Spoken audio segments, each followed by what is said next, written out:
All right, everyone, I'm going to talk about the Paul Manafort indictment because why not? Everyone else is. But I want to talk about it from a legal standpoint and why Manafort needs a really good attorney. Now, I believe Manafort was the one who was living in Trump Tower, and if Manafort is the one that was living in Trump Tower, that would confirm what Donald Trump said during or after the campaign when he said that Trump Tower was wiretapped. He's absolutely correct. And the wiretap would have come from the FISA court. The FISA court, which is unconstitutional, by the way. The FISA court is a device for the government to go in and basically have judges on the government payroll to go to them and ask for warrants based on very flimsy evidence or probable cause. And I think that Paul Manafort has a good case for having this case thrown out or being found not guilty. And here's why. If the government, the FBI, Robert Mueller, whoever, went to the FISA court, and let's say they got the warrant for the wiretapping based on the dossier that was put out, the Russian dossier.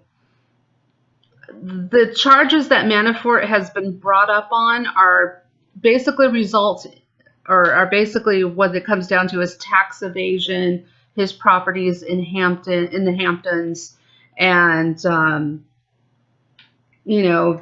things that and hiding money, I think, in Ukraine. And this has nothing to do with the Russian Trump dossier.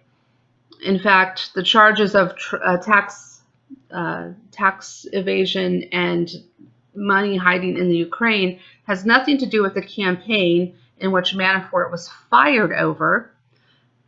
And it doesn't have to do with Russia. Last time I checked, Ukraine is not in Russia. And Russia has been fighting with the Ukraine government. So, again, nothing to do with Trump, nothing to do with Russia. And this is why the dossier is so important. The dossier has been proven to be fake, put out by Christopher Steele, Hillary Clinton, the DNC. And so it's flimsy evidence. It's no evidence. But here's the thing. If they came across the tax evasion and money shelters and collusion with the Ukraine government, the government cannot legally use this evidence in court. And the smart lawyer would go in and have this evidence thrown out under the doctrine of the poisonous tree. And anyone who's been through law enforcement training or Law School 101 knows what the doctrine of the poisonous tree is.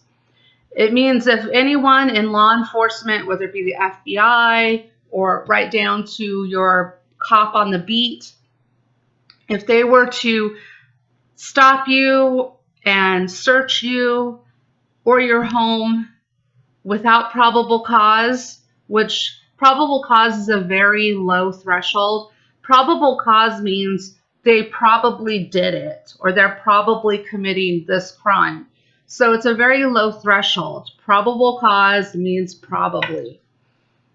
So if they go in and they do not have probable cause to search you or a warrant to search you, and they stop you because they think that you're drunk driving, and the cop goes through your phone, goes through it and finds, oh, look, you're talking about a murder.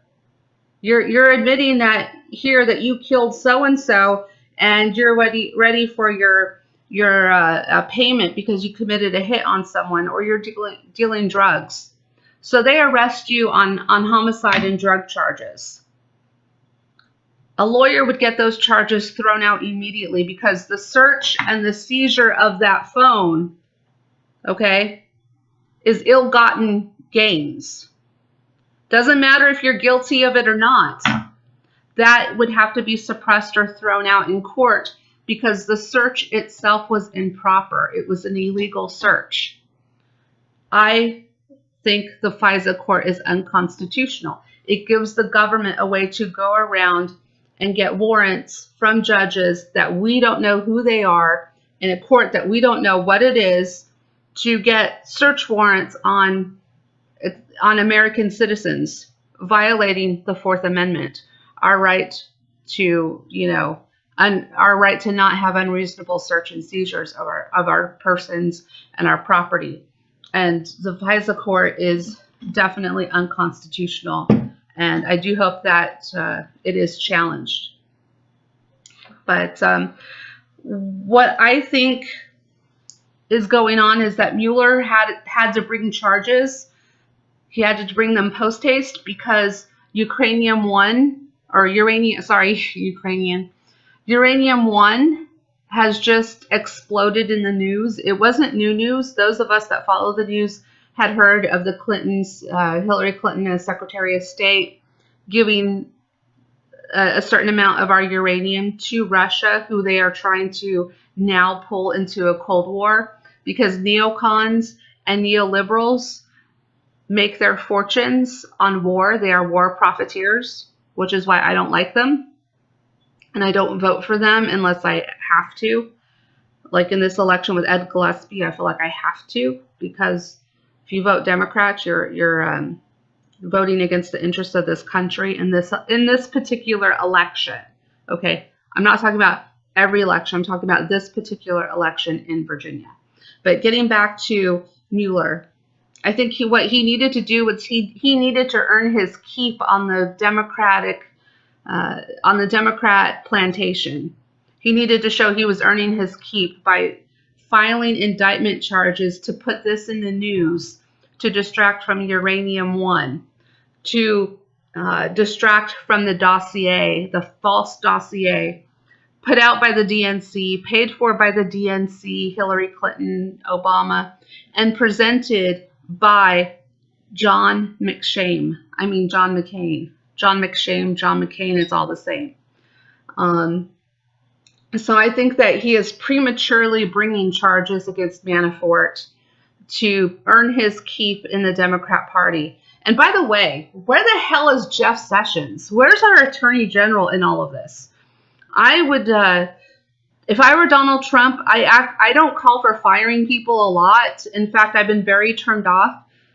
Earlier this year, when it seemed like Donald Trump was firing people left and right, I didn't agree with the firing of Sebastian Gorka. I did not agree with the firing of Steve Bannon. I adore Steve Bannon. Steve Bannon has been portrayed very wrong and very unfairly. Steve Bannon is a veteran of this country, and he is very much a patriot.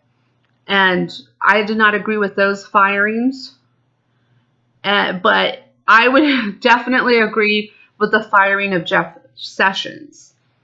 And I know that there are some websites that are putting out the phone number to the White House to call to have Jeff Sessions fired and a new attorney general put in place. And if I were Donald Trump, I would definitely see into firing Jeff Sessions. I don't know where he's been. He's been taking a nap. He's an old man. He's probably taking a nap underneath a tree down here in his home state and enjoying the nice weather, because he's definitely not working, and he's not working for us, and he's not working for the president. Eric Holder under the Obama administration was very proactive. We have an attorney general who is taking a nap somewhere, or as the president would say, very low energy. Fire the very low energy Jeff Sessions. If he cannot earn his keep and fight for the people and the president and for the rights of the American people, then he needs to step off and he needs to go somewhere else and someone else put in his place. That's all I have to say for now. I will be doing a Halloween video tomorrow, so watch out for that. I'm very excited. And if you like what I have to say, like my commentary, hit the subscribe button. You'll be notified of all my video updates, and I will talk to you soon. Have a good night, and I'm out in 3, 2,